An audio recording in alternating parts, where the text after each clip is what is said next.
They don't save, they don't avoid debt, they don't rush to pay it off early. The wealthy play a different game, where debt isn't a burden but a rocket engine. While the masses see borrowing as risky, they use borrowed money to buy assets, multiply profits, and build financial empires. This isn't theory. This is a mindset that will either awaken you or rattle you to the core. And if you've ever believed debt is bad, then today, this truth will shatter the financial worldview you've been clinging to. Now let's begin the journey to expose the 5 ways the wealthy use debt to build assets, buy freedom, and make the financial world bow to their strategy. Debt, the most feared word in traditional finance. It's painted as a monster, draining life from your bank account, making entire generations afraid to touch it. But that fear is exactly why the poor stay poor. They don't understand that in the hands of those who know how to think, debt isn't a burden, it's a tool for acceleration. Debt is a warhorse, not a chain. Here's the controversial truth. The poor are impoverished by their fear of what the rich have mastered. Old school thinking teaches people to avoid debt, save every penny, and live modestly to stay debt-free. But that mindset only works in a non-inflationary, risk-free, no-growth world. In today's capitalist battleground, those who refuse to use debt are eliminating themselves from the game. The wealthy never go all in with cash. They borrow from the system to take control of assets and let the assets repay the borrowed money. Here's an inconvenient truth. The financial system doesn't reward effort, it rewards intelligence. And intelligence here means knowing how to use debt strategically. Those who still see debt negatively are rejecting their own chance to break through. They're trapped in the belief that debt-free means safe, while in reality, only well-managed debt is the key to unlocking financial freedom. The problem is never debt itself, it's how you use it. Most people think they must have full cash to invest in real estate. Wrong. That mindset keeps them forever on the sidelines. The rich never buy property with all their own money. They use borrowed funds to control assets worth 5 times their capital. A $500,000 property only needs $100,000 down. The bank covers the rest. And yet, the rich get to keep 100% of the profit when the property appreciates. The bank lent the money, but the rich keep the upside. This is not luck, it's leverage, and it separates observers from owners. This isn't a loophole. It's a strategy. When a property rises 20% in value, the rich don't make 20% profit. They make 100% on their initial capital. Leverage turns $100,000 into $200,000. If they had paid in full, the return would be only 20%. But by using leverage and keeping their cash free, they can invest in another property and double their path to wealth. That's why the wealthy never fully pay off a house. Why own one free and clear when you could control 5 and have each one pay for itself and make you money? The average person pays off debt to own one property. The rich use debt to own more. 2 opposite strategies, 2 very different outcomes.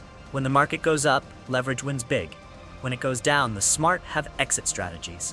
That's the difference between blind debt and strategic debt. Real estate isn't just shelter. In the hands of the financially savvy, it's a machine for wealth creation, and leverage is the fuel that powers it. Fear of debt keeps most people locked out, but the wealthy kick down the door with the bank's money in their hands. When the wealthy borrow to purchase rental properties, they don't pay off the debt from their own pockets. It's the tenants who cover it. The rent collected each month pays the mortgage, the interest, and sometimes leaves extra profit. To the average person, this seems risky. But to those who understand cash flow, it's passive income secured by real estate. As the property appreciates, the rich benefit twice: rising asset value and someone else reducing their debt. This isn't luck. It's a design. They're building wealth with other people's money and other people's monthly payments. Imagine buying a property with 20% down and 80% financed. Then you rent it out for more than the expenses, taxes, and maintenance. That's positive cash flow. While others work 8 hours a day to pay off their own homes, the wealthy have others living in their assets and paying their debt for them. They use that freed up time to find more deals, expand their portfolio, and repeat the model. This is not a get-rich-quick scheme. It's a sustainable, repeatable system if you understand the numbers and execute with discipline. That's how silent empires are built. Many reject this strategy out of fear. They say debt is dangerous, tenants are unreliable, and real estate is complicated. The truth is, they simply don't understand the game. They're driven by emotion, not data. They sit out while the wealthy step in with clarity and control. Not everyone who borrows wins, but everyone who avoids the game guarantees they never will. Fear of debt is the poor man's prison. Using debt to buy real assets with other people's money is how the wealthy break free and lock in cash flow for life. Business is a game of speed and scale. Average people use retained earnings to expand, taking years to see results. The wealthy don't wait that long. They use debt to break through the ceiling the moment opportunity appears. A thriving shop? Open a second. A hot-selling product? Borrow to scale up production. When cash isn't enough, they borrow, as long as the cash flow generated exceeds the cost of the loan. That's not recklessness. That's calculated growth. This is how they move fast, seize territory, and win. Debt isn't the anchor, it's the fuel. Borrowing to expand isn't risky when done right. The wealthy analyze markets, measure demand, forecast revenue, and then borrow. No emotions, no guessing. They know that hesitation kills momentum, and competitors are always ready to move faster. Debt becomes a weapon to capture market share, boost visibility, and scale their brand. The average fear risk. The wealthy use controlled risk to unlock bigger profits. The difference isn't the access to money, it's the plan. Strategy makes borrowing a calculated strike, not a blind leap. It's not about luck. It's about having a blueprint that wins. Having no capital doesn't mean you stop. The wealthy understand strong ideas need fuel, and that fuel is fast capital. Debt lets them execute while the market is hot. They don't wait and lose their edge. When growth comes, revenue absorbs the debt. Not borrowing often means losing. In a competitive world, only those who can leverage external resources survive and rise. Opportunity doesn't wait for savings. It rewards bold, prepared minds who dare to use money they don't yet own to build empires they soon will. That's not danger. That's dominance. Mention borrowing to invest in stocks, and most people panic. They call it reckless or gambling. But the rich use margin, borrowing against their portfolio as a precise weapon to amplify gains. They don't invest based on emotions. They study charts, trends, earnings, and only use leverage when the odds are stacked in their favor. This isn't hope, it's math. Margin is not for everyone. But when deployed by those who understand timing and risk management, it becomes a force multiplier. The masses fear it, the wealthy master it. That's the real difference. Picture this. You have $10,000 and spot a stock that's undervalued and primed to double. Instead of buying with only your funds, you borrow another $10,000 through a margin account. Now you control $20,000 in shares. If the stock doubles, your profit becomes $20,000, doubling your initial capital. But if it drops, you lose more and still owe the loan. This game isn't for amateurs. The rich play it with backup plans, stop-loss orders, and portfolio hedges. It's not about thrill, it's about strategy. Margin magnifies what you already are, disciplined or doomed. Margin is a double-edged sword. It can slice through mediocrity or slice into your finances. The unprepared lose because they chase greed with no system. The wealthy win because they combine data, discipline, and structure. They treat margin like a sniper treats a rifle, not a toy for casual play. The question isn't whether debt is good or bad, it's whether you're skilled enough to wield it. If you can't manage risk, stay away. But if you can control the fire, margin can light up your portfolio and burn through your limits. Starting from scratch is slow, risky, and exhausting. The wealthy think differently. They don't always build businesses. They buy existing ones using debt to fund the deal. They rarely pay full price in cash.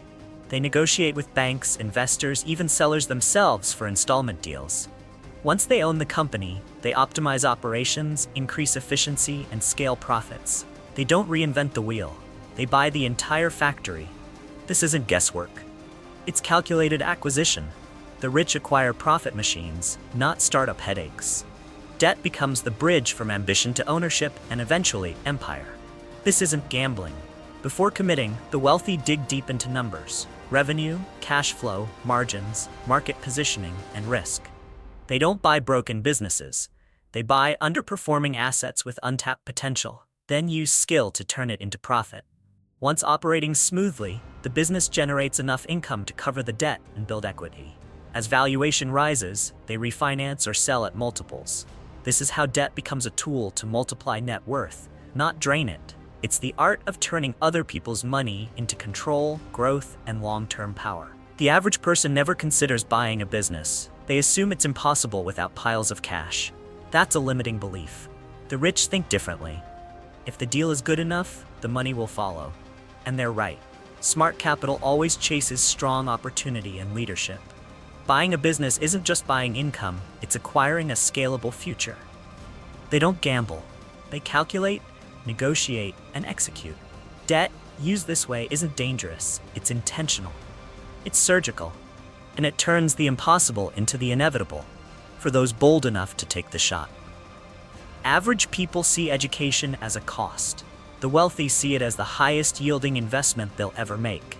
When faced with an expensive program, they don't ask, "How much?" They ask, "What will this earn me?" If the skill learned could double their income, they'll gladly borrow to acquire it. They don't fear debt if it's used to build income-producing abilities. In today's knowledge economy, your mind is your most valuable asset, and the smarter you get, the more you're worth. Borrowing to level up isn't reckless. It's what separates static lives from exponential ones. The belief "never borrow for education" sounds safe, but it's silently dangerous. When you don't upgrade, you fall behind. The rich don't fear borrowing for learning, they fear stagnation. They know every dollar spent growing their capabilities pays lifelong dividends. Borrowing to study isn't a loss, it's the down payment on becoming someone who never has to borrow again. If you refuse to invest in yourself, you're funding your own decline. Knowledge compounds, skills scale, and the smart use debt not to survive, but to transform. Investing in yourself doesn't always require a fancy degree. Many wealthy individuals start with one monetizable skill: coding, sales, negotiation, financial management, marketing. They fund online courses, certifications, or real-world training, even with borrowed money, because they know the ROI isn't theoretical, it's real. It shows up in contracts, promotions, and clients. The key isn't prestige, it's profitability. When the market demands what you can do, you set your price. You don't beg for jobs, you decide who deserves to work with you. That confidence and control, it's built on skills, not savings. Not everyone who uses debt gets rich. Many get crushed, drowning in bad loans, defaulting, losing everything, not because debt is evil, but because they used it blindly. They borrow to consume, not to invest. They follow feelings, not formulas. Debt only works when the return it generates exceeds the cost and you've mapped the risks. Otherwise, you're playing with dynamite in a gasoline shed. Most people aren't destroyed by debt itself. They're destroyed by poor decisions wrapped in financial ignorance. Debt is power, and power in the wrong hands becomes destruction. Those who fail with debt have no plan for exit. They borrow without knowing how to repay. They invest without controlling cash flow. When the market dips, they panic, dump assets, and spiral. It's the tragedy of using tools you don't understand. The wealthy wield debt like a swordsman uses a blade, precisely with discipline, one strike at a time. The financially illiterate, they grab the blade by its edge. They get cut, then blame the sword. Debt isn't dangerous. Misusing it is. If you treat it like a toy, it will treat you like a target. To turn debt into strength, you need three things: knowledge, planning, and discipline. Without all three, you're gambling with your future. Never borrow without knowing what return it brings, how long it takes, and what risks it carries. Don't borrow if you can't handle losing. Debt isn't a lifeline for the desperate. It's a launch pad for the strategic. And if you're not ready to command debt with confidence and clarity, step back and learn. Because debt isn't mercy. It's math. It doesn't care about your dreams. It only obeys your calculations. Wealth doesn't come from saving, discipline, or frugality. The real difference between the rich and the poor lies in how they think about debt. The poor want to be debt-free, wearing it like a badge of honor. The rich, they leverage debt to multiply assets, generate cash flow, and control empires. They don't run from debt, they weaponize it. While the masses avoid borrowing out of fear, the wealthy borrow to buy control and cash flow. That's the dividing line between survival thinking and strategic dominance. Debt isn't their weakness, it's their engine. The The middle class spends a lifetime paying off one home. The rich use that same money as down payments on 3, letting tenants repay the debt. The middle class saves to buy cars. The rich borrow for vehicles, but only when those vehicles serve their business goals. The middle class fears debt. The rich face it with spreadsheets, systems, and strategic intent. The ugly truth? Debt doesn't destroy wealth.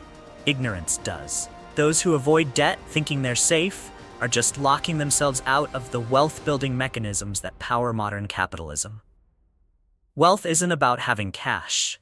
It's about controlling other people's cash. The rich understand that managing debt means managing speed, scale, and power. They don't just play the money game, they own the board. Avoiding debt won't make you safer. It just guarantees you'll never play big. If you truly want financial freedom, don't run from debt. Learn to master it like the elite do. Because the system rewards those who control capital, even if that capital is borrowed. That's not exploitation, that's intelligence. The rich don't use debt to survive, they use debt to buy their time back. When an asset generates enough income to cover the debt and leave profits, you now have passive income. When multiple assets do that, you have freedom. At that point, you no longer work for money. You choose to work for purpose, not paycheck. This is where debt, if used wisely, becomes a gateway. Not to slavery, but to sovereignty. Most people see chains, the rich see launch pads. And debt, controlled and leveraged, becomes the stairway out of the labor for money trap. Financial freedom doesn't come from hoarding pennies. It comes from using the right leverage at the right moment. One property bringing cash flow, one business bought with debt, one investment yielding more than its interest. Together, they create a system of assets that outperform the cost of capital. The rich didn't escape poverty by being frugal. They escaped by building income machines that work while they sleep. And at the heart of that machine, debt, used not for survival but for scale, not as a lifeline, but as ignition. Debt is the ultimate test of financial mindset.